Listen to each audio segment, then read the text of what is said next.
চোখে আবার চশমা দিয়েছে, দে চুলগুলো খেলেই খেলেই দেখছি।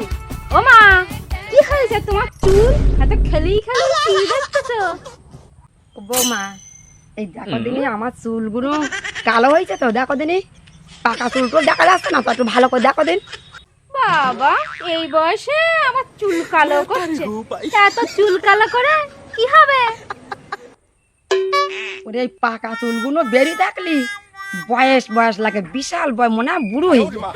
একটু চুলটা কলপ করলে কি একটু বয়সটা কম কম লাগে, তাই একটু চুল কলপ করিলাম। ও, চুল কালো করলে বয়স কম লাগে? তাহলে এক কাজ করি, ওই ইট দিয়ে দাঁতগুলো ফেলে দেই, আরো বয়স কম লাগবে না। মনে হবে যেন 1 মাসের ছোট্ট বাচ্চা।